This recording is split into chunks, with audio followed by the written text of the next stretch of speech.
At Botany Bay in April 1770, Lieutenant James Cook seized a musket held by a sailor to fire directly on Aboriginal people disputing the English landing.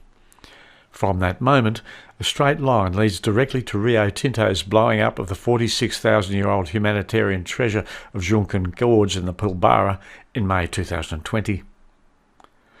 From the moment Arthur Phillip ordered 10 redcoats to go forth with 10 bags to bring back 2 Aboriginal men for public execution, along with 10 Aboriginal heads, there is a straight line leading to regularised, excessive responses to perceived Aboriginal problems.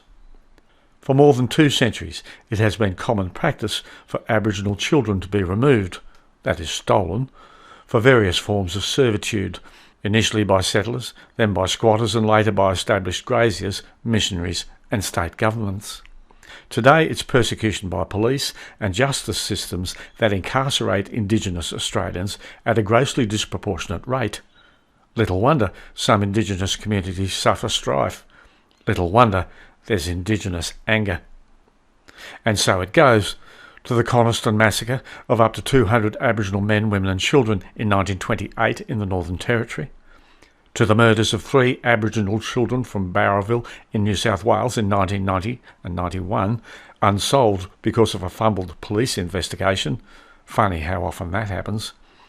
To the brutal death in custody of Cameron Doomadgee at Palm Island, Queensland in 2004, to the death in custody of David Dungay by 6 prison officers in 2015 at Long Bay Prison Hospital because he refused to stop eating a pack of rice crackers.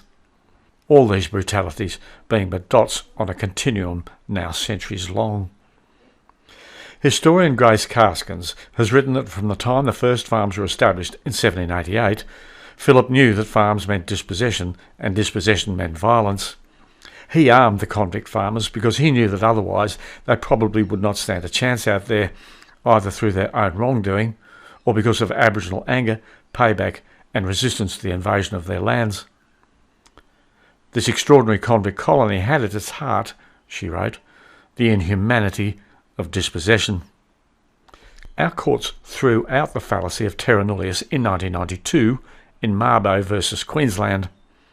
Yet nearly 30 years later, and some 250 years after Cook, dispossession remains a canker at the heart of modern Australia.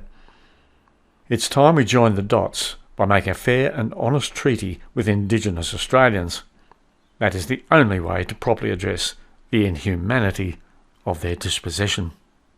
Starting in October 2010, inside Don Dale's Behavioural Management Unit, the BMU. In this never-before-seen video, 13-year-old Dylan Voller enters. Words are exchanged. With no one else around, Dylan Voller is tackled, lifted and held high in the air before being hurled across the room. 2 months later, in the Alice Springs Children's Prison, an agitated Dylan Voller is seen pacing his tiny cell. He's threatened self-harm. Leaning against the wall, he's playing with a pack of cards. Watch what 3 guards do to him next. No matter what the reason for them coming into that room, and for no matter what the reason for them wanting him to take off his clothes or be naked or whatever the hell they were doing, what on earth you think was going through that kid's mind?